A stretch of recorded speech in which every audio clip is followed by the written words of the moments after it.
Array যদি তোমাকে definition জিজ্ঞাসা করে যে হোয়াট ইজ অ্যারে, তখন কি অ্যান্সারটা হবে? Array is a collection of homogeneous data. তো হোমোজেনিয়াস ডেটা বলতে কি বোঝাচ্ছে? হোমোজেনিয়াস ডেটা বলতে বোঝাচ্ছে আমি একই ডেটা টাইপের ডেটাকে আমি কি করতে পারি, যে একটা এই ভ্যারিয়েবলের মধ্যে স্টোর করতে পারি। আমরা এতদিন যে প্রোগ্রামগুলো করেছি বা শিখেছি, সেগুলো কি আমি একটা সিঙ্গেল ভ্যালু নিয়ে চেক করছিলাম, তাই তো? অ্যারে মানে কি? কালেকশন অফ এলিমেন্টস বা কালেকশন অফ ভ্যালুজ। অ্যারে যদি তোমাকে কি জিজ্ঞাসা করা, যে ডিফারেন্ট জিজ্ঞাসা করা হয়ে থাকে, কালেকশন অফ হোমোজেনিয়াস এলিমেন্ট। বোঝা গেছে? তো এই যে অ্যারে, যে বললাম কালেকশন অফ হোমোজেনিয়াস এলিমেন্ট, তা অ্যারে কি? আমি একসাথে 10টা 20টা 50টা 100টা ডেটা আমি একটা জায়গায় স্টোর করতে পারি, সেই ভ্যালুগুলোর উপরে আমি কি করতে পারি? অপারেশন করতে পারি, তাই তো?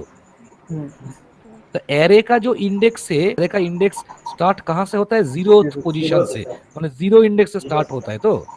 तो एक बात सब सुने, সবাই শুনে नाओ, हम यूजर के पास से एरे वेरिएबल में वैल्यू जब स्टोर करेंगे, এটা শুনে না সবাই, ইউজারের কাছ থেকে অ্যারে ভ্যারিয়েবলের মধ্যে ভ্যালুকে ইনপুট নিতে গেলে ফর লুপ চালিয়ে নেব, কারণ মাল্টিপল এলিমেন্ট আসা মানেই ফর লুপের গল্প আসছে। আর সেই ভ্যালুগুলোকে প্রিন্ট করতে গেলে সেটা আমাকে ফর লুপ দিয়েই প্রিন্ট করতে হবে। কি বললাম मुमताज? जो हम मल्टीपल एलिमेंट हम जब लेके काम करेंगे तब लूपिंग कॉन्सेप्ट आएगा। तो हम यूजर के पास से जितना एरे वेरिएबल के अंदर वैल्यू को स्टोर करने के लिए हम फॉर लूप इस्तेमाल यूज करेंगे, और पूरा वैल्यू को शो करने के लिए भी हम फॉर लूप हम यूज करेंगे। বোঝা গেছে? তাহলে অ্যারে আমি সবার ফার্স্টে আমি কি করব, যে ইউজারের কাছ থেকে অ্যারে ভ্যারিয়েবলের মধ্যে কিভাবে ভ্যালুকে স্টোর করতে হয় আর সেই ভ্যালুগুলোকে কিভাবে প্রিন্ট করতে হয় এটা শিখবো। তাহলে ইউজারের কাছ থেকে কি করবো, একটা ক্লাস ফাইল নাম অ্যাড নিউ আইটেম ক্লাস, এখানে দিলাম হচ্ছে তোমার this is user define class file, যেভাবে আমরা লিখতাম।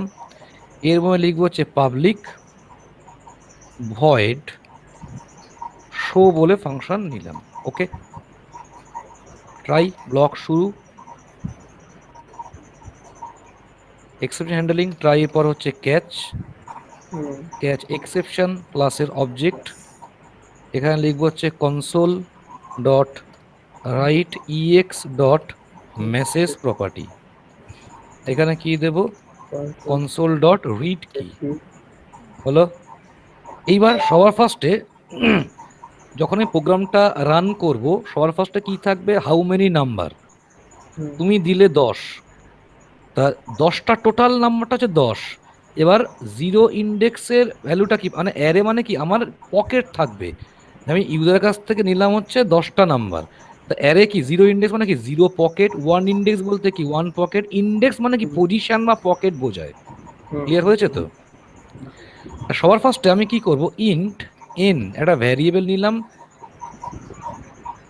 কমা আই ফর লুপের জন্য ইউজ করব, আইটা নিচে ফর লুপ চালাবার জন্য। এবার সি শার্পে অ্যারে ভ্যারিয়েবল কি করে ডিক্লেয়ার করতে হয় দেখো, how to declare the array variable in C sharp programming. Data type array variable equal to new data type, এর মধ্যে দিলাম 50টা ঘর, আমি আগে থেকে কি করলাম? অ্যালোকেট করলাম। মানে এখানে আমি 50 মানে কি? 50টা পকেট আগের থেকে অ্যালোকেট করলাম। তুমি চাইলে এখানে 100 করতে পারো, যেটা তোমার খুশি। আমি করলাম 50। 50 মানে কি? 0 to 49, 100 মানে 0 to 99। তাহলে this is the array variable declaration. কিভাবে করবো? ডেটা টাইপ, এটা array symbol, this is the array variable. New keyword দিয়ে কি করছি? মেমোরি অ্যালোকেশন করলাম, মানে মেমোরিতে 50টা পকেট বা 50টা ঘরকে আমি কি করছি? অ্যালোকেট করছি বা অ্যালোকেট করলাম। ক্লিয়ার হয়েছে সবার কাছে? এবার সবার ফার্স্ট আমি কি করব? এই যে এন বলে যে ভ্যারিয়েবলটা নিয়েছিলাম ইউজারের কাছ থেকে, তো চাইবো যে how many number, total number কতগুলো নেব। এখানে লিখবো হচ্ছে তোমার কনসোল ডট রাইট, এখানে লিখলাম হচ্ছে হাউ মেনি নাম্বার, মানে যতগুলো নাম্বার নেবে আমার 50টা পকেটের লেন্থের মধ্যে নিতে হবে। তুমি যদি নাও 100 তাহলে তো হবে না, তুমি এখানে নিয়েছো কত? 50টা। তাই তো 55 কি 0 to 49, কারণ অ্যারে ইন্ডেক্স শুরু হয় 0 থেকে। তাহলে n ইকুয়াল টু কি করব, convert dot to int 32 console dot read line হলো। তার মানে যখন আমি প্রোগ্রামটাকে রান করব, আমার কনসোল উইন্ডোতে সবার ফার্স্টে কি আসবে, হাউ মেনি নাম্বার। আমি দিলাম ধরো 10 বা আমি দিলাম 5, টোটাল নাম্বারটা। তারপর এন্টার যখন দেবে, ও চাইবে কি enter number 1, enter number 2, enter number 3, enter number 4। এরকম ভাবে এক একটা করে নাম্বার কি করবে, এই অ্যারে ভ্যারিয়েবলের 0 ইন্ডেক্স, 1 ইন্ডেক্স, 2 ইন্ডেক্স, প্রত্যেকটা আলাদা আলাদা ইন্ডেক্সে কি করবে, স্টোর করবে। তাই তো? তাহলে আমি কি বলেছিলাম, যে ইউজারের কাছ থেকে অ্যারে ভ্যারিয়েবলের মধ্যে ভ্যালুকে নিতে গেলে, সেই ভ্যালুকে প্রিন্ট করতে গেলে আমাকে ফর লুপ ইউজ করতে হবে। তাহলে ফর আই বলে যে ভ্যারিয়েবলটা নিয়েছিলাম, ফর ফর লুপের জন্য আই ইকুয়াল টু কোথা স্টার্ট হবে, 0, কারণ অ্যারে ইন্ডেক্স শুরু হয় 0th পজিশন থেকে। আই লেস দেন টোটাল নাম্বারের আগে অবধি যাবে আই প্লাস প্লাস। এবার এখানে কি করব, কনসোল ডট রাইট, এখানে স্ল্যাশ এন, এখানে থাকবে এন্টার নাম্বার, কনক্যাট করব আই প্লাস 1। এটা কেন লিখলাম, কারণ যখন তুমি প্রোগ্রামটাকে রান করবে, প্রথমে আসবে হচ্ছে হাউ মেনি নাম্বার, তুমি দিলে 5, 5 দিয়ে যে এন্টার দিলে, তখন কি আসবে, enter number 1, enter number 2, enter number 3। এই যে এন্টার নাম্বার 1, 2, 3, 4, এই যে নাম্বারিংগুলো আসার জন্য আমি আই প্লাস 1টাকে অ্যাড করেছি। এবার তাহলে আমি এই যে প্রত্যেকটা ভ্যালু যে ইউজারের কাছ থেকে নিচ্ছি, বা অ্যারে এলিমেন্টের মধ্যে বা অ্যারে ভ্যারিয়েবলের মধ্যে স্টোর করছি, তাহলে কি করব, এক্স অফ আই। এবার ভালো করে জিনিসটা বোঝো, এক্স অফ আই বলতে কি বোঝায়, আর শুধু আই বলতে কি বোঝায়। এক্স অফ আই বলতে হচ্ছে সেই এলিমেন্ট বা সেই ভ্যালুটাকে বোঝায়, আর শুধু আই বলতে পজিশন বোঝায়। তাহলে x of I equal to কি লিখবো, যেহেতু ইন্টিজার, এখানে কি লিখবো, কনভার্ট ডট টু ইন 32, এখানে কি করব, কনসোল ডট রিড লাইন। তাহলে আমার কি হলো, অ্যারে এলিমেন্টের মধ্যে ভ্যালুটাকে স্টোর করেছি, মানে 0 ইন্ডেক্সে এত টোটাল। দেখো প্রোগ্রামটা যখন রান করব, হাউ মেনি নাম্বার, তুমি দিলে 5, লুপ চলবে, 0 ইন্ডেক্স থেকে স্টার্ট হচ্ছে, টোটাল নাম্বারের আগে অবধি যাবে। তাহলে প্রথম থেকে এন্টার যে দিলাম, লেখা আসলো এন্টার নাম্বার 1, দিলে 12 বা 12, 0 এক্স অফ আই, মানে ওই অ্যারে ভ্যারিয়েবলটার মধ্যে কোনটা ভ্যালুটা স্টোর হচ্ছে, মানে 0th পজিশনে 12। আবার এন্টার নাম্বার 2 দিলাম 25, 1th পজিশন 25, এন্টার নাম্বার 2 দিলাম 30, 2th পজিশন 30। প্রত্যেকটা ইন্ডেক্স বা পকেটে কি হলো, আমার ভ্যালুগুলো কি হলো, স্টোর হলো। তাহলে অ্যারে ভ্যারিয়েবলের মধ্যে ভ্যালুকে আমি কি করলাম, স্টোর করলাম।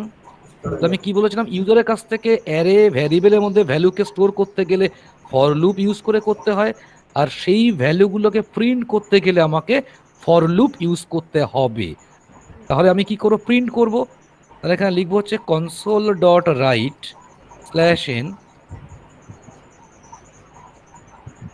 দ্য নাম্বারস আর। তাহলে কি বললাম, for i equal to 0th position, i less than n, i plus plus. हो गया।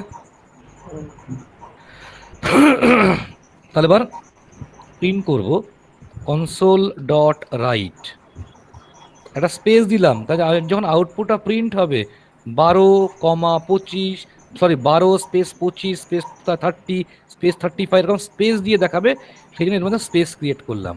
কনক্যাট করব কোডটা এক্স থার্ড ব্র্যাকেটে আই, কারণ এক্স থার্ড ব্র্যাকেটে আই বলতে সেই অ্যারে ভ্যালুগুলোকেই বোঝানো হয়ে থাকে। এবার রান করি। তাহলে এই যে ক্লাসটা আমি বানিয়েছি গেট ডেটা, ক্লাসের কি করলাম, অবজেক্ট, নিউ কিওয়ার্ড দিয়ে করলাম memory allocation, OBJ object dot দিয়ে আমি ফাংশনটা কি করলাম, কল করলাম। ওকে, এবার রান করো।